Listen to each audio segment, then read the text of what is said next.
laa doon waxee rek maanaam logique de prédation capitaliste bi nga xam ne suñu dëkk yi dañ koy dund et malheureusement ñu ci bari xamuñ ko c'est-à-dire mënuñoo taxaw ñi nga xam ne les défenseurs d'une part de Babacar Ngom ils sont libres ku nekk mën ngaa défendre ku la neex mais à un moment donné am na benn fibre boo xam ne dafa war a yeewu ci yow moom mooy cette solidarité envers tous ceux qui sont opprimés et tous ceux qui souffrent en réalité noonu la war a demee tey effectivement je suis totalement d'accord buñ ne nañu aider l'entrepreneuriat sénégalais ñi nga xam ne les entrepreneurs sénégalais nañ leen porter mais buñ ne nañu porter les entrepreneurs sénégalais ce n'est pas pour autant que ñoom dañuy substituer wu aux blancs c'est-à-dire les firmes transcontinentales et multinationales ñi nga xam ne maanaam dañoo jóge feneen ñëw ci suñu dëkk di ñu opprimer ñu ne par exemple nañu jàppale suñu ay entrepreneurs sénégalais à savoir l'exemple de Babacar Ngom bu nekkee jàppale bi ñu leen di jàppale ñoom ci suñu dëkk dañuy créer une petite bourgeoisie du moins boo xam ne dafay opprimer la masse la multitude la majorité en réalité dañuy changer ñi nga xam ne ñoom ñooy les multinationales ak certains de nos frères ñoo xam ne ñoom ñooy continuer di ñu opprimer donc le bon sens voudrait que tey bu nekkee les multinationales dañ naan non seen ay intérêt ci dëkk bi dafa bëri dañuy jàppale les entrepreneurs sénégalais c'est-à-dire bu ñuy jàppale les entrepreneurs sénégalais day nekk entrepreneurs sénégalais yoo xam ne ils sont dotés de bon sens c'est-à-dire dañuy prendre en compte les populations vulnérables parce que mënuñoo jàppale ñenn ñoo xam ne ci ñun la ñu bokk ñuy opprimer les populations vulnérables ñu bëgg koo teg ci concept patriotisme économique àndul ak oppression patriotisme économique àndul ak injustice patriotisme économique àndul ak yenn prédation yi ak yenn manière de faire yoo xam ne maanaam ça nie la dignité et la personnalité et l'identité d'ailleurs de l'autre tey l'exemple ñi nga xam ne dañoo bokk les habitants de Ndingler ñooñu dañoo yor par exemple ay exploitation familiale c'est-à-dire seen suuf yooyu noonu bu ko Babacar Ngom jëlee nekkul pas yooyu rek lay lor ak cette génération là parce que boo déggee ma naan exploitation familiale da ngay gis ni suuf yi nga xam ne dafa nekk ci dëkk kaw yi ay suñuy papa di ci bay suñuy maam di ci bay seen maam doon ko bay seen maamaati maam doon ko bay ñoom dañ koo hérité maanaam c'est ça en fait le droit coutumier ñoom dañ koo hérité ci seen ay maam de ce fait am na yeneen génération yoo xam ne dañuy ñëw ci famille yooyu ñoom dañuy hériter suuf yi kon nekkul tey cette génération bi nga xam ne ñoom la ñu bëgg a porter préjudice rek ñoom ñoo ci sonn mais tey bu ñu jëlee Babacar Ngom bu jëlee suuf yi maanaam am na yeneeni génération yoo xam ne dañoo dëkk Ndingler ak Djilakh ñoo xam ne bu ñu ñëwee dootuñu amati benn source de revenu parce que seen ay suuf nangu nañ ko ils ont été dépossédés de leur terre de ce fait tey ñoom étant donné que amatuñu benn source de revenu ils sont obligés ñu def le phénomène bi ñu naan par exemple exode rural dañuy dem par exemple peupler la capitale bu ñu demee peupler la capitale foofu noonu bu ñu fa amul tey dund bu mucc ils vont essayer de prendre les embarcations de fortune c'est-à-dire de ñoom ñooy dem ëllëg ak si biir ñu jëli ji gaal yi c'est-à-dire bu ñu amul possibilité pour jël gaal yi ñoom ñooy dem ci banditisme bi ñoom bu ñu amul possibilité ci banditisme ñoom ñooy nekk ci agression bi kon maanaam dañoo nekk ci benn spirale boo xam ne tey bu ñu jëlee seen suuf yi des générations et des générations vont être dans cette situation extrêmement difficile et insoutenable c'est-à-dire moom moo tax bu ñu nekkee ci dëkk tey la manière dont le monde se laisse avoir aujourd'hui particulièrement ñun Sénégal daf ñoo waroon pousser ñu comprendre que ni affaire yi ce n'est pas uniquement un problème politique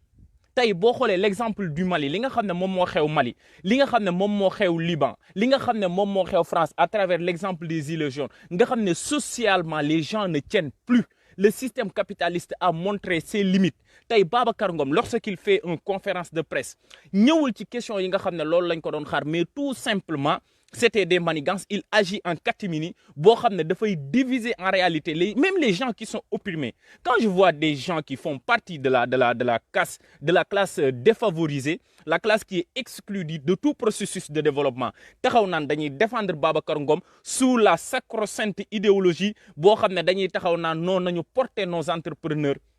sénégalais au détriment par exemple des minorités des gens qui sont exploités c'est-à-dire problème bi foofu la nekk déjà ñun au niveau de nos pays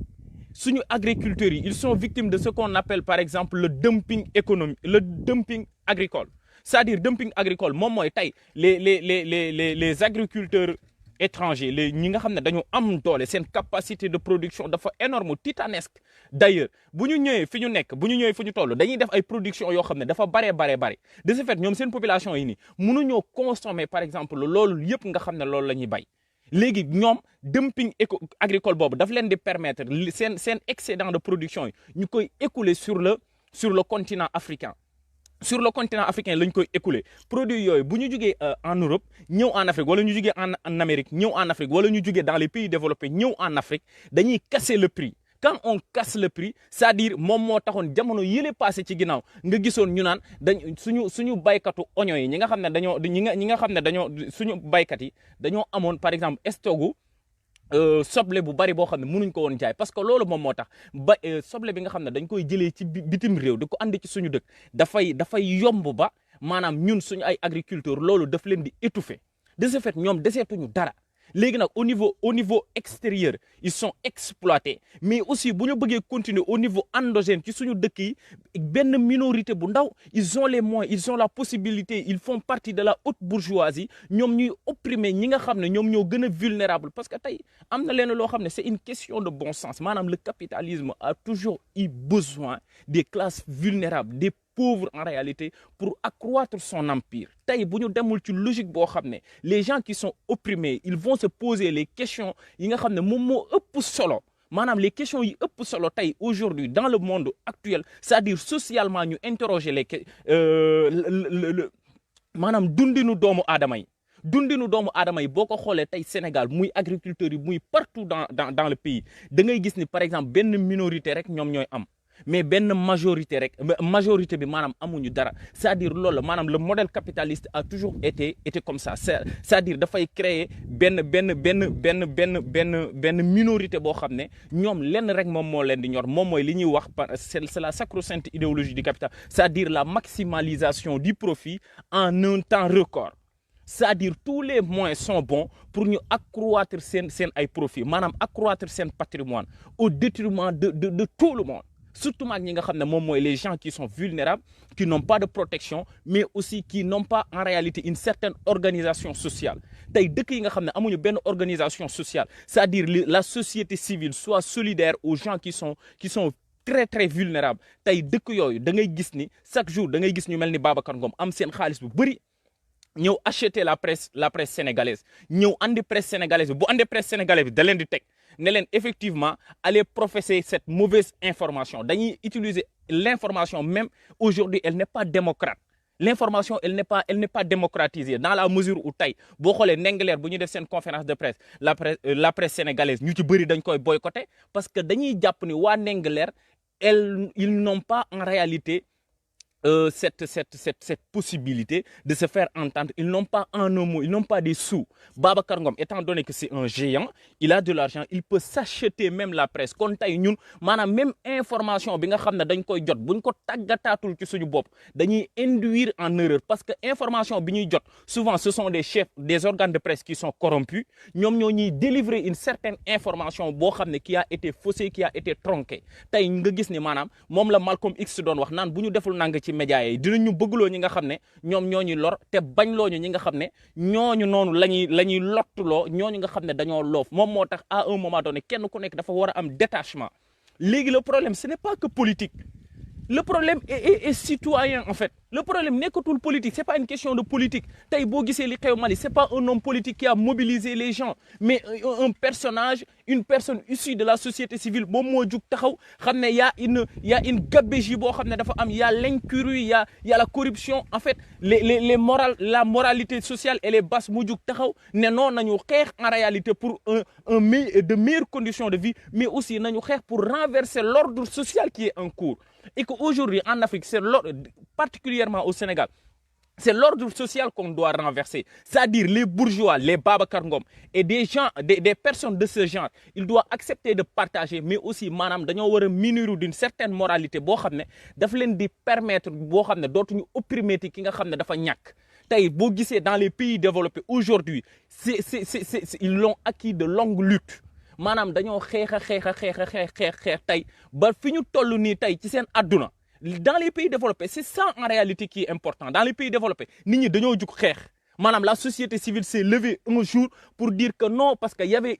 une répartition des richesses qui était inéquitable tey boo nekkee ci dëkk boo xam ne maanaam boo xiifee doo lekk boo feebaree doo faju boo waree jàngi doo jàngi tu dois te poser des questions déjà ce n'est pas que politique mais économiquement ni monde bi les populations les populations vulnérables sont exclues de tout processus de changement c'est-à-dire loolu moom mooy le système capitaliste loolu la en réalité aujourd'hui tey da ngay xool ni tout a été privatisé système bi lan la ñuy jàngal lan la nga xam ne lañ ciy jàngee moom mooy système bi danaan ñu paye ou crève boo amul xaalis tu n'existe pas parce que yow tu fais pas partie de la société déjà t'as pas fait les am na yenn affaire yu bari yoo xam ne accumulé woo ko comprendre woo ko moom moo tax Afrique nekk ci guute yi mu nekk ba tey ñi nga xam ne dañ leen a opprimer ils n'ont pas cette clairvoyance c'est-à-dire on a aliéné la conscience collective bu ñu aliéné la conscience collective moom mooy tax ñi nga xam ne dañoo gën a sonn dañuy jàpp ne maanaam ñi nga xam ne ñoom ñoo leen di opprimer ñoom ñoo nekk ci